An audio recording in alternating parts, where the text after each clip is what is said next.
Hey, folks, and welcome to Typology, the show in which we explore the mystery of the human personality through the lens of the Enneagram. My name is Anthony Skinner. I'm the producer of the show, and I couldn't be more thrilled to be with you today and bringing this show to you today. We got a fantastic guest for you today, an NBA life optimization coach, former professional basketball player and coach for the Brooklyn Nets, author of the book Pivot and Go, and I'm talking about David Nurse. And let me tell you, David is Enneagram savvy, and he has helped over 150 NBA players with their personal and professional development, and he really uses the Enneagram in the way that it's intended to be for, as he would say, optimization and transformation. We talk about all the different numbers. We talk about where you go in health and where you go in stress. So this episode is chock full. There's something in it for everyone. I know you're going to love it. Hey, thank you again for being here with us. That's it for me, Anthony Skinner. And now, here's the host of our show, Ian Cron.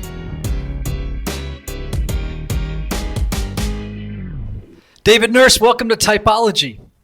Ian, thank you very much for having me. I appreciate it. We love it when we get some Enneagram 7s here on the show, and you are one that is particularly fascinating for me, and I'm excited to have you be on the show. Tell people what you do for a living. It's fascinating. Yeah, so first off, I'm really excited and enthused to be on the show. And Oh, I see where it's going already.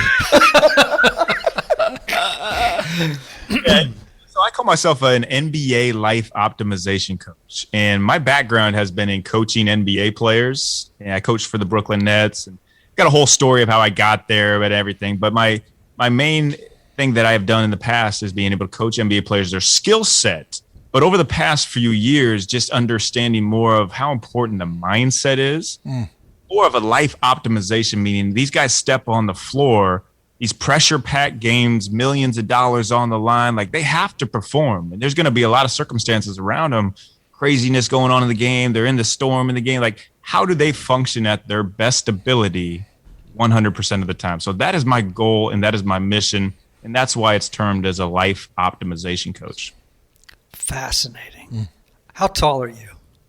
I'm 6'2". That's why I'm coaching and not playing, to be honest. And I never really had the athletic gene. I grew up in the middle of nowhere cornfields of Iowa, and all I wanted to do was play basketball. And I never dunked in my life. My parents, they probably should have said, David, there's a thing called golf, tennis, baseball. Just loved basketball, though. And I poured my whole life into playing in the NBA. And when I got fast forward, I was playing professionally, which professionally, when I say that, sounds really cool overseas, but it was more like the Will Ferrell semi-pro type of. I'm in here doing 2-a-days. I'm pouring all this film study in. I'm trying to be the best that I can be, and these other guys are just worried about where the party is going to be at after the game and drinking beers at halftime. So, second division Spanish league, I get cut from that team, and that was my realization. I was back home licking my wounds, living on my parents' recliner chair in Kansas City at the time. And all my life, I didn't have a backup plan. So all my life, I was playing in the NBA, and that was taken away from me, turned upside down, my face rubbed in the dirt. And my mom, just taking you on this whole journey here, my mom would always say these motivational and inspirational quotes, and usually is whatever, mom, in one ear, out the other ear. And she was doing dishes one time, and I was kicked back on the recliner chair. I remember it vividly. She said, David, when one door closes, 4 open in an entire beachfront patio overlooking the ocean. I thought it was one door. Where's this coming from? Is your mom a 7? I don't even know what she is. I think she is. Yeah, she has to be a 7. She's never taken it, but she is full. She's an Energizer bunny. I mean, that's like a 7. That's a. She's a 7. No doubt. That's 7 on steroids. Oh my word. Yeah, but anyways, And so what did that do for you when she said it? That gave me the realization that everything I'd been pouring into my life to play in the NBA was not necessarily for myself to play, but it was to learn everything to be able to teach others and show others who had the more God-given abilities, the height and athleticism to reach their goals of playing in the NBA. So from there, I decided, okay, I'm not playing in the NBA. I'm going to coach in the NBA. And that became my mission that I was driven to accomplish. I think that's an example of what I would call healthy reframing. Yeah.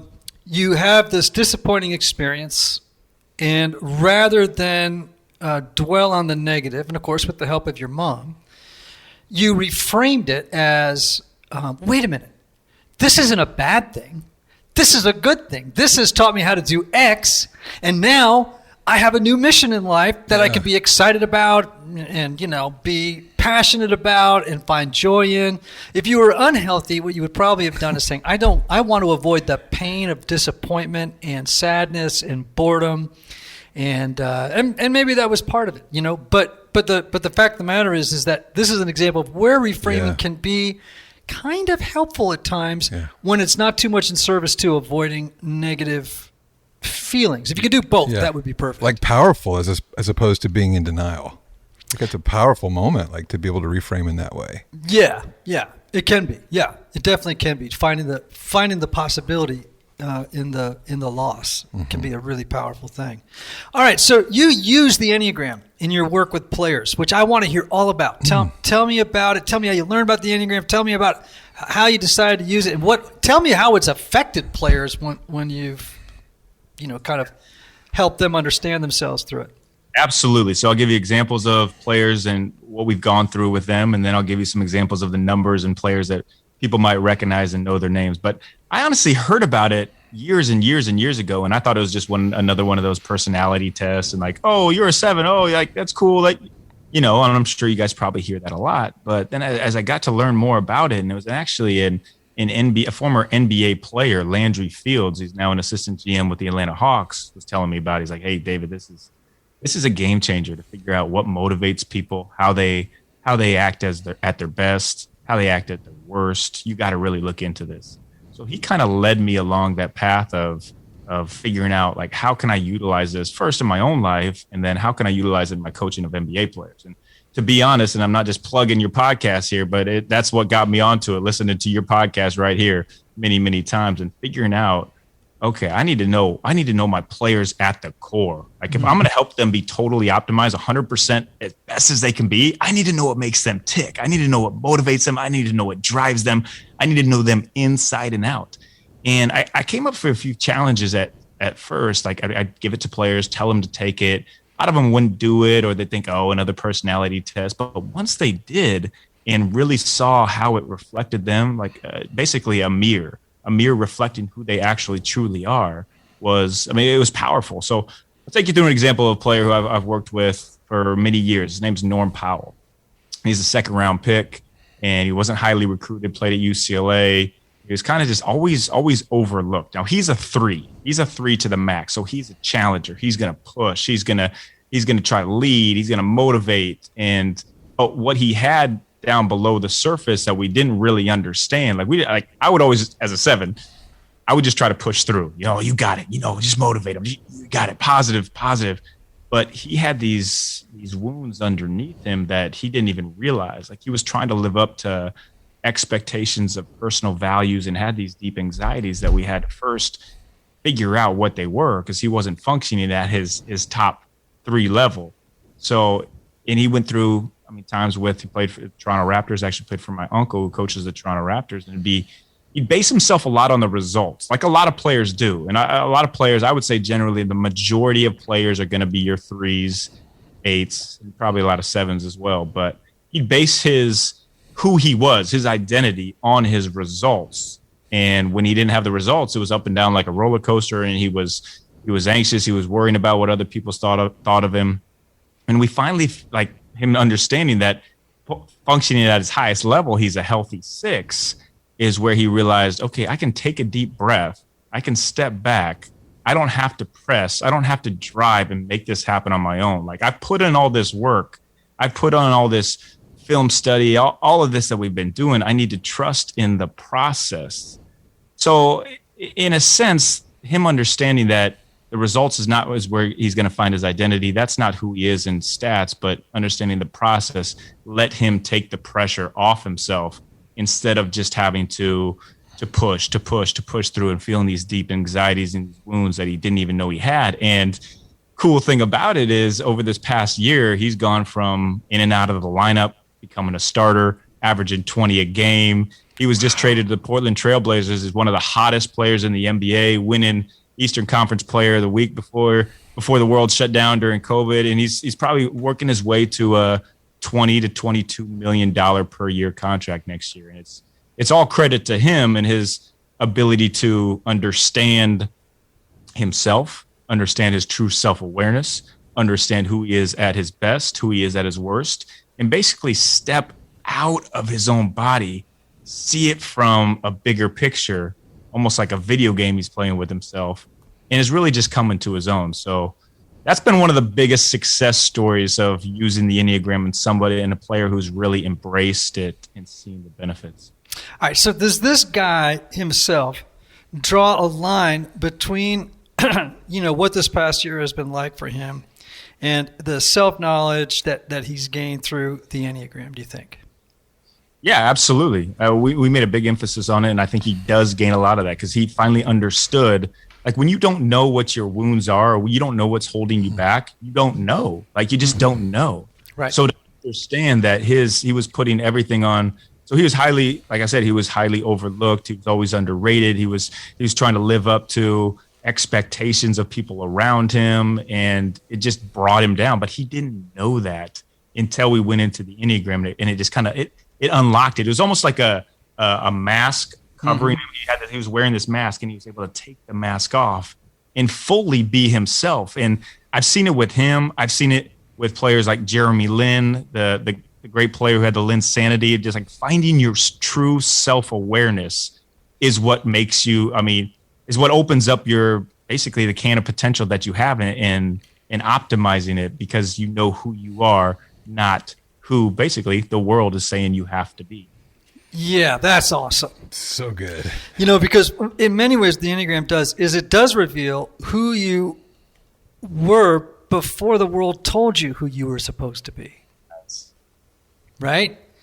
And you learn to recover that. You learn to reclaim it. You learn to begin to challenge the stories that you've been telling yourself about who you are and the stories that other people have been telling you who you are, right? And owning your own story. And so for a performer 3 to begin to realize I'm not a lone wolf, right? It really isn't all about my success. It's not all about me trying to win the love and approval of others through my achievements and my accomplishments. What really matters is that I learn how to be a team player. I learn how to be just another bozo on the bus. I don't have to drive the bus. I can just be a passenger on the bus. And where my value really comes from is by helping other people succeed. And when you help other people succeed, a funny thing starts to happen. You start to succeed, right? Because the more you just kind of focus in on self versus community, like how do I bring everybody up to their very best? What coach doesn't want to have that kind of player? Totally. That was so well said. And that is pouring into others, pour without expecting anything in return. And that's when everything comes back to you in return. And what's beautiful, Ian, it's funny that you bring that up, is Norm, he messaged me about 2 weeks ago. He's like, David, I want to learn how to lead. Like I now want to lead other players. Like he's now understood that is the thing. Like he's going to pour into his teammates. He's going to show his teammates how he led himself. So the epitome of a great leader is someone who leads themselves so that they can lead others. Now we don't always want to lead people. We want those people who are leading to be able to lead themselves. So it's great that you hit on that point. You're truly right. Like it is, the beauty in it is serving. And the hardest thing to do is to step in a room and actively be in a servant mentality, because most of us, NBA players, whoever we are, we want to know what people can do for us. When you step in a room, like, what can this guy? Who is this guy? What does he have? And that's very 3 right there. That's a very You're describing an unhealthy 3. They walk into the room, and when you're talking to them, they're kind of looking over your shoulder to see who else is there, to see if I want to know who the real players are in the room, because I want to get in with them, because I can leverage those relationships with influential people to improve my standing and get ahead, right? That's an unhealthy 3. What I described to you, by the way, as you know, was a very healthy 6, right? I did that community-minded person, right, who, is all about helping others succeed. What you described in this guy earlier was where threes go when they're not healthy, which is that low side of 9, and they get depressed. They begin to have trouble making decisions. They become ambivalent. They can end up kind of numbing out, doing dumb stuff to numb out. They kind of lose energy. They get slightly depressed. I don't know if that's what he was like, but that's that low side of 9, man. Yeah, totally. And just you saying that it's very clear of the struggles that he faced and how he's overcome them, and him being able to understand that is really the beauty in it. And it's when you do that mud is taken off your eyes. So it's I'm so inspired sitting here listening to you, David, and so excited that you are not just helping people land on their number, but helping them, as you say, optimize, using the Enneagram to help them self-observe, to see, in this case, as a 3, where they can go to 6 in health, or where they might go to the low side of 9 in stress. I love this. Yeah. And what's really good, too, that most people don't realize is that if you're on the low side of 9, if you're a 3 on the low side of 9, this is true for every type, right? You go to your stress point. You can also decide to go to the higher side of 9. And at the higher side of 9, that 3 would say, hey, you know what? It's all going to be all right. That's good. All shall be well. They just have a sense that everything's going to be all right, and they relax. They find this sort of peaceful center. And so both of those are great places for the 3 to go and access those energy points for themselves. You got another example? I love that. Yeah. Yeah, you know what? Let's just go through some numbers of players that everybody might know, some famous players or these big stars. And Hey, Anthony. Hey, Ian. I've been crushing it around the clock on my newest book, right? I know you have.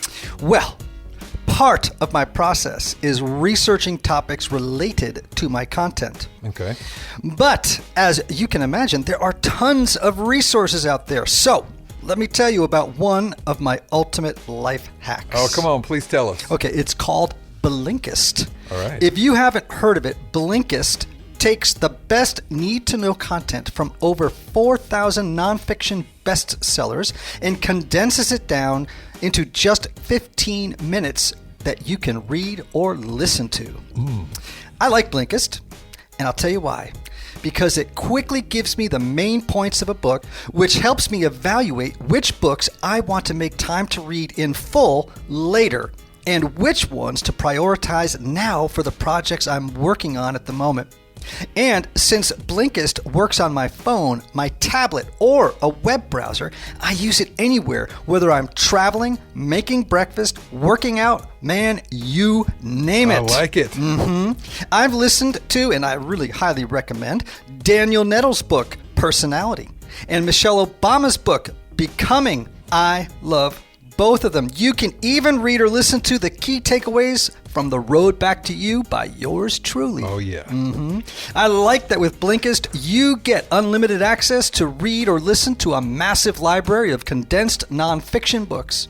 All the books you want, and all for just One low price. Yeah, so check this out. They just unveiled their new audio content format called Shortcasts.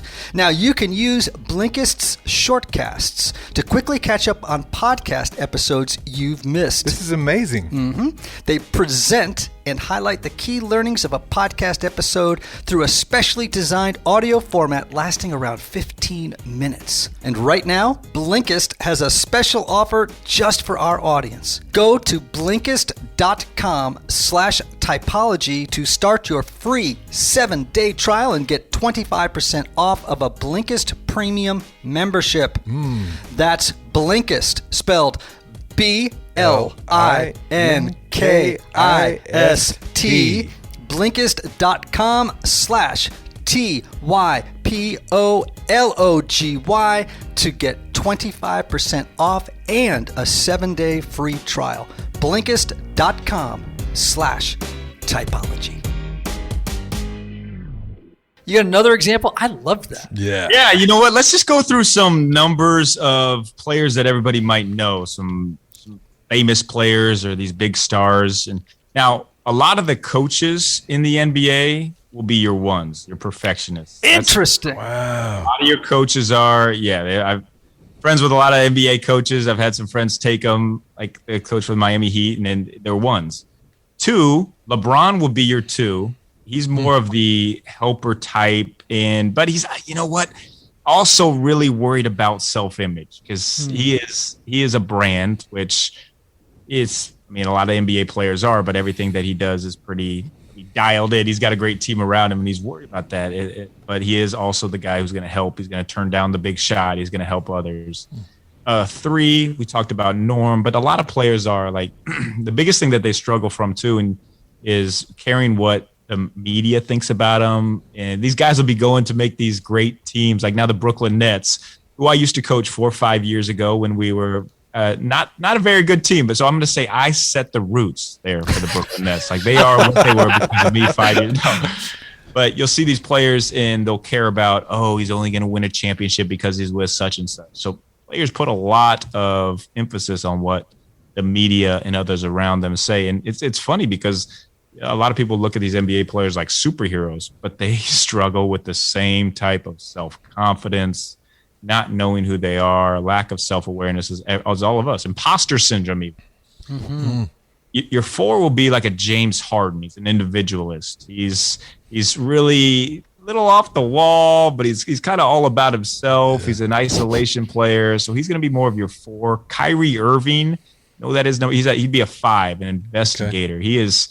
He is a lot different than just a basketball player. So he's not going to be your really just kind of macho type of guy, but he's very he's a 5. And you're 6. Is he an introvert? Yes. That's the word I was looking for right there. Yes, he is. Okay. Yeah. And you're 6, you're loyalist. I have a player, Aaron Baines is the best one that came to my mind for this. He's one of my players that I work with and a very good friend of mine, and he is just committed to the team. He's from Australia, so I don't know if some of that comes from the Aussie pride, but he's just extremely loyal to his teammates, to everybody around him. 7, like myself, if I played in the NBA, I would have said myself, but Russell Westbrook will be your 7. It was high energy. He's enthusiastic. He's always smile on his face or scowl on his face, but he's coming at you. 8 would be your Chris Paul. He's a great leader.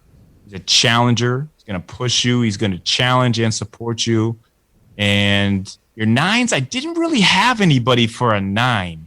Who do you think would? I wanted to raise that question to you guys. Who would you think would be a 9? I don't know, man, because I don't know nothing about basketball. I will say I watched the Michael Jordan documentary, which I thought who is not a 9, by the way. Who is not a 9. That guy is not a 9, man. That guy is so intense.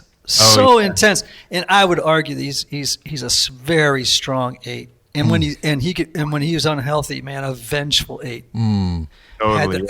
You're the same. Yep. Like he always needed a reason for a challenge, right? Like he would come up with it. Like it's just crazy the way he would just create challenges for himself. Even. Yeah, and don't get on the wrong side of it. Yeah. I mean, if he felt like you betrayed him, or if you know that's I mean, it was not soon forgotten. Yeah. Hey, you know what? I just thought of who would be the 9s, and referees. Referees are your 9s. Interesting. That's great. They're going to be your peacemakers. They're the ones that are going to try to bring everything together. Maybe not all of them are natural in 9s, but I would say there is a lot of referees that would be 9s. Well, I love your evaluation of the other guys, like Harden and his beard. I mean, he is such an individualist. You know, it's just like, yeah.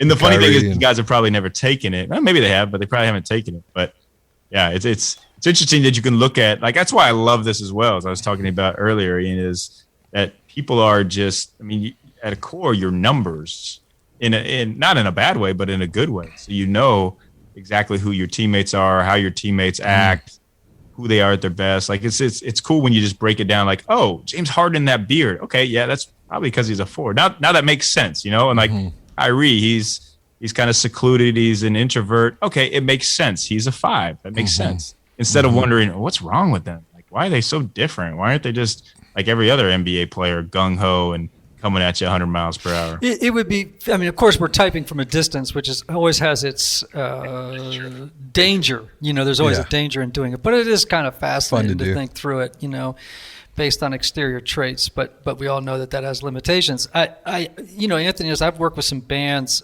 that, spend a lot of time on a bus together, like 3-month tours. They're out for 6 weeks, they're home for 5 days, or whatever the case may be. And the Enneagram has been tremendously helpful to them. Like understanding each other, compassionate with each other, et cetera, et cetera. It would be fascinating to work with a sports team. Yeah. Wouldn't it? Yeah. Oh, yeah. And have them really begin to understand each other in a way that could build team cohesion. Yeah. Really, and to help them bring out the best in each other. That'd be fascinating for me. Oh, it's made a world of difference with some of the people that we've talked to. Oh, yeah. I think about the friction, like with someone that we were talking about. There was a 5, and he always retreated to the bus. Do you remember that into story? the bay. Into the bay of the bus. He was a 5. The lead singer was a 7. Yeah. He was a 5. Yeah. And the energy and too many people on the bus got to the point where he would go into the luggage bay of the bus. Yeah. And he would put on like a miner's light, like a miner's cap, and read. They would know, where's Bob? I don't know. Go check the luggage bay. But the 7 was getting his feelings hurt until he figured it out. Until he figured it out. Yeah. This guy wasn't avoiding him. Well, he kind of was, but he just needed a break. Wasn't personal. He just needed a break. Yeah. All right. So you're a 7. How did you feel when you learned that you were a 7? When you read the description, well, what was your initial feeling? What came up for you? I was actually really excited. I know that sounds cliche for a 7, but I was very excited because I've always thought of myself as someone who's I'm always bringing positive energy, and I want to be that consistent person that will pick other people up, that will encourage other people. So when I saw it come out as a 7, I was like, yeah, that sounds right. All right. Now I think I'm even more of a 7. So I think it's kind of like the momentum of knowing you're a 7 builds some momentum to continue to grow you as a 7. Yeah. All right. So how are you growing as a 7? Like, here's a question for you. If I were, let's say your wife was on this call right now, and if I put this question to her, the question would be, if David wants to grow up, he's going to have to blank. What would she say? Easy answer. Now, my wife was set the stage as a 2. She's a giver. She's way, way cooler than I am. Amazing, much better half. And she would say, David, you need to learn empathy. Absolutely, that would be the answer. I'm not very good at relating with people who are feeling down about themselves, and I know it's a real thing, but I'm just more of the, okay, come on, let's go. Why waste your time feeling down? And even for myself, when we're talking about my story of NBA's gone, now it's time to coach, like I use failure and I use pains as, instead of really understanding them, I just kind of bounce off them and I go to the next thing, and it ignites me. So it's a positive and a negative, but definitely she would say that I need to be more empathetic and be able to do a better job relating with people through their pains instead of trying to. And as myself, honestly, as a leader, like I know I need to do a better job of that, because I can't lead anybody if I'm just going to try to tell them what I think. But I need to basically walk in their shoes. All right. So let me just say something to you, and then you tell me how you'd feel if someone said this to you. Okay.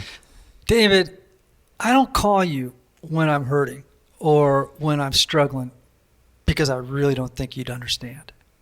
And I don't feel like you'd be there for me. How would you receive that? Oh, that would sting. That would hurt a lot, because I want to be there for people.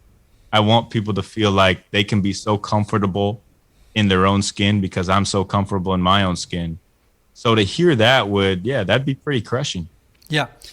Okay, so though, if you were, I'm just going to be honest with you, right? Please. If, I would encourage you to really work on it, because if you don't, that's what people are going to say without saying it. That's just the truth, right? Like, I have a friend of mine who's not a very self-aware 7, and sadly, even though I adore this guy, I know if I call him and share too much about what's going on in my life, if it's a bummer, he'll actually start to avoid me for a while. He just doesn't want to be around it. He's just like, okay, he's just too much of a drag. I don't even want, blah, blah, blah, blah. And I'll have trouble getting a hold of him. And it took me a long time to figure out what was going on there until I learned the Enneagram, and I was like, oh, he just can't be around people who bring him down. He just, and if you do come to him and say, this is how I'm feeling, he will immediately go into problem-solving mode so quickly, instead of just sitting there with you and going, man, that sucks. It goes into problem-solving mode, and what I want to tell him sometimes is, you're not doing that for me. You're doing that for you. Right. Because you don't want to feel the pain right now. Yeah. You don't want to take my pain away. Right. You're trying to take your pain away by taking my pain away. Yeah. We're trying David, to save you're ourselves. nodding your head. Is that, This really resonates with me. And first off, I thank you very much for telling me that and being honest with me, because that is what I need. And I need to hear it from people like you as well. And yeah, I'm the same way. And one thing that I've really been working on, and I have cognitively been doing this and telling myself this in conversations, is be curious. That's my word. Just be curious. Don't try to just impose my will on somebody else, but be curious in why they are feeling like they are. What happened? Step back and just assess the situation and just actually, ask questions to investigate why that is happening to them. So, how do you grow in empathy? What's your plan?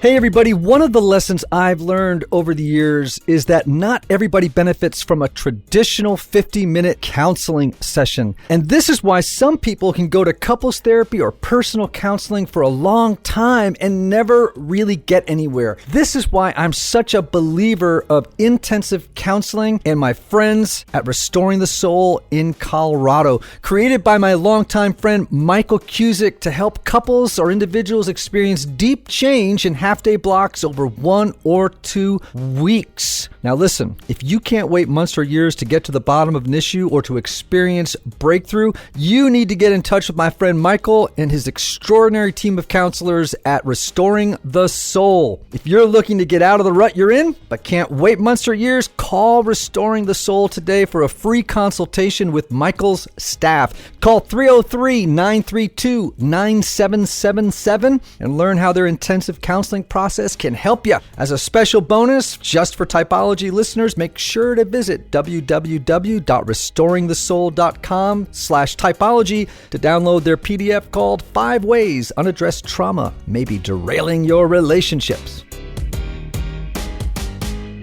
So, how do you grow in empathy? What's your plan? There you go. Put me on the spot there. I don't necessarily have a plan. My plan is be curious in conversations. Try to put myself in the situation, in somebody else's shoes when I'm talking to them, and not imposing any advice onto them, but instead asking them questions where they can get the advice that they need. They can answer it for themselves. So let me just tell you an amazing story about a 7 friend of mine in Denver, Colorado. And funny, charismatic, rich, good-looking, beautiful wife. This guy had a life, man. Okay, and he had grown up in a very charmed household. You know what I mean? Like very good childhood. Or at least he reported one, which oftentimes 7s do. They have selective memory. Yeah. They'll talk about their childhood and they will leave out the stuff that was painful. They'll only talk about the stuff that was positive. You know what I mean? And you'll be like, it can't be that good. And they'll be like, if you push them, they'll go, well, they'll get evasive, or they'll start to tell a funny story when you start to peg them to the wall and say, come on, tell me the truth about how that felt, your parents' divorce or when your brother died. And they'll be like, yeah, it was, and then somehow or another the conversation veers off and somehow or another they'll say something to lighten the moment, and you're like, and I won't let that go, man. I put the finger on him, man. I'm always like, I'm going to try and make this guy cry. That's always a win for a 4. I'm going to make this guy cry. but here's my point. This guy in Denver, I loved this guy. He was such a spiritual guy. And I was in a small group with him, and he came in the group one day and he said, you know what I'm doing? And this was back in the 80s when the AIDS crisis had just really broken out. And nobody understood it. And everybody thought, oh, you could get AIDS from just being with, from picking up, by aerosol from people, Right. in the air, that kind of stuff. There was a lot of prejudice. And he said, every morning, or 3 mornings a week, he went over to the Sister of Charity house in Denver and bathed men who were dying of AIDS. Wow. And I said, well, why? He said, well, I think I need to make contact with other people's suffering. I've just never really suffered. And I thought, that's a strategy. Wow. This is a guy who went out of his way to put himself in situations where he would have to feel the suffering of another. And that's the school of empathy. That's the school of empathy. And I don't know what it'll be for you, but or if that's even necessary. But I admire the fact that you recognize this in yourself. It's a hard thing to admit. It's a really hard thing to admit. So I admire the heck out of it. Yeah. And I admire you have enough self-awareness to say, I got to get more empathy in my life. Yeah. Totally. And so rock on, man. That's fantastic. That feels like a good 7 to me, man, is doing their work. Totally. Absolutely. You're doing your work, David. David's doing his work. Hey, you guys just gave me the path to what I need to do. And what I'm having here is an unbelievable coaching session. You're building me up, like you're empowering me. You're also telling me what I need to do or helping me figure out what I need to do, but you're also doing it in an encouraging way. So that right there, what you just did is what great coaches do. Oh, great. Well, that's $1,500 an hour. I hope we're doing okay. So this podcast has now turned into a self-session for myself. I am very grateful. Can I say something real quick? Yes. Still in this, I walked past this couple 2 days ago. I was in a grocery store, walked past them, and the husband had said something about getting some yogurt or something, and it just repelled his wife. And she was like, ooh, yogurt. And he said, don't turn your nose up at me. And I walked past thinking, he's trying to change her behavior so he didn't have feelings about something that he didn't want to have feelings about. He actually was feeling hurt, but instead of identifying his own hurt, he was trying to change her, right? And I thought a good question for you to ask in the future, whenever you get reflexive about just trying to make people snap out of it, ask yourself, what pain am I trying to avoid right now? Maybe live with that question for a little bit and see if an answer comes up for you throughout your practice. Yes. Yeah. Dave, we're talking too much, but I get excited about this stuff. Here's a quote you could put on your wall. And it's the guy who, what was his name? Founded World Vision. What was that guy's name? Bob somebody? Who was it? Yeah. I know who you're talking about. Anyway, the Christian-based aid organization. He said, let my heart be broken by the things that break the heart of God. Now, that's an amazing quote, isn't it? Yeah. That's Let good. my heart be broken by the things that break the heart of God. That's a good empathy-building idea for sevens, right? That's so good. Because they do struggle with empathy. Yeah. They do. All sevens do. It's not unique to you, David. That's a widely known issue for sevens. All right. We got to start. I want to get to some other. I could do this conversation for a long this time. is so good, yeah. David's bringing the self-aware 7 thing, and he's He also. is. You can look in his eyes, and you can actually see that. It is interesting, David, that you It's present. Well, you also have a certain sadness in your eyes that's not unhealthy, but like you have a sense of what I see in your eyes is a desire to, an eagerness to grow. And an eagerness to say, okay, I do want to be the best, the highest expression of who I am, and I know it's going to require work in ... areas, And man, whenever I meet somebody like that, I can't get enough of it. All right, so you in therapy right now? Right now, yes, and this is great. Like it's very encouraging therapy, and I know the quote that's going to go on my fridge tomorrow. So this is amazing. Okay, but are you in therapy right now outside of this conversation? No, I'm not. Have you ever been in therapy? I have not. Fascinating. How come, do you think? Don't ever feel like you've had a reason to, or? Well, yeah, but probably I try to avoid any type of pain thing that would bring me to therapy. So I think it's probably a mixture of both. Interesting. Might be another thing to put on the list. That's true. Or you also might benefit from finding a spiritual director. And I oftentimes say that to sevens. Do you know what a spiritual director is and what they do versus a therapist? Well, I'm assuming that they tie it in with the teachings of Jesus and yeah. They're not therapists. They're not going to give you counseling. What they're going to do is try to help you understand where God might be calling you. Well, here's technically what a spiritual director does is help you understand the activity of God's grace in your life. And so they're not therapists. They're not counselors. In fact, they kind of avoid being advice givers, right? Well, what they're more interested in doing is helping you discern. It's a big word for spiritual directors. Okay, what's God up to in my life, right? And so, again, I think for sevens that can be, well, it's great for anybody, but for sevens, again, I think it would be a great thing to invest time in, you know.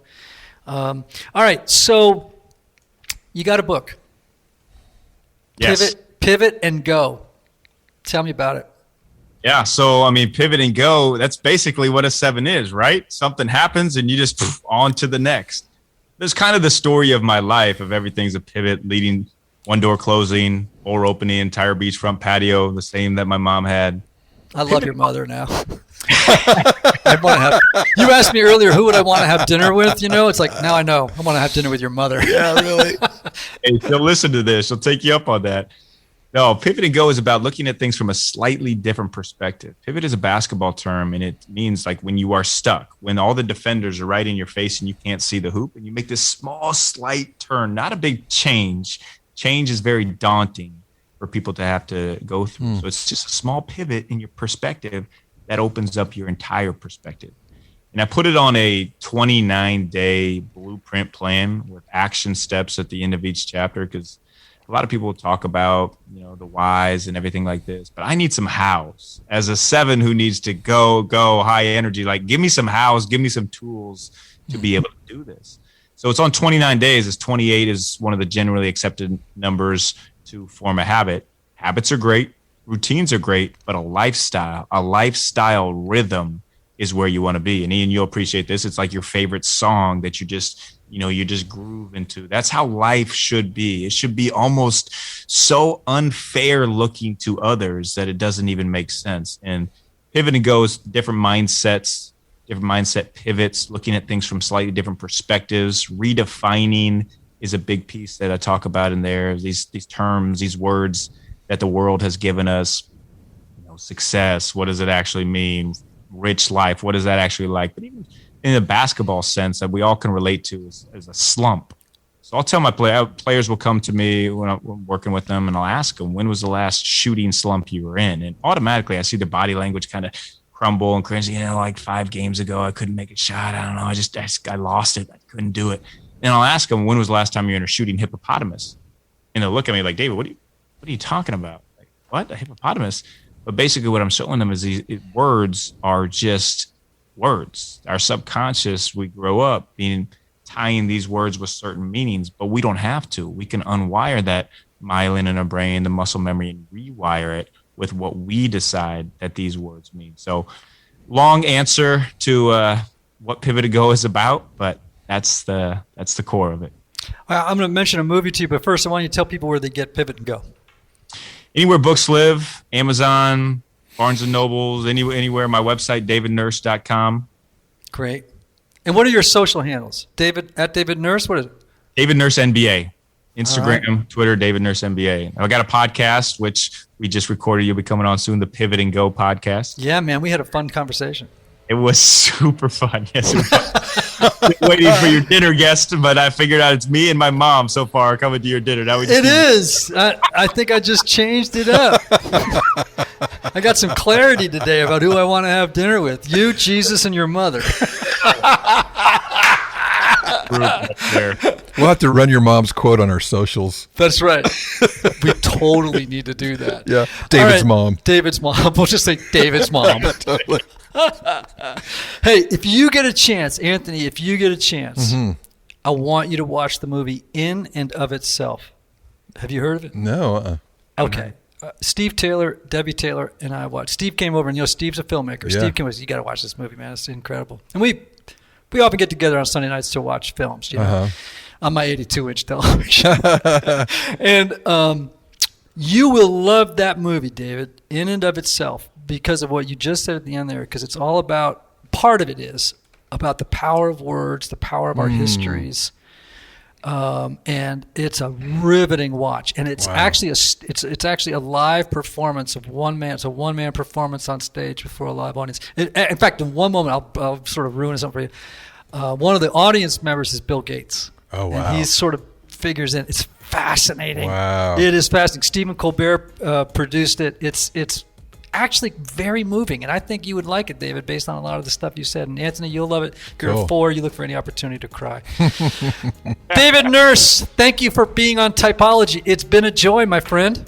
Ian, thank you so much. Thank you so much for having me on, but even more so for caring about me and pouring into me in this session. So thank you. My pleasure. Thank you for receiving it. And my friends out there, may you have love, may you have joy, may you have peace, may you have healing, and may you have rest. Until next time.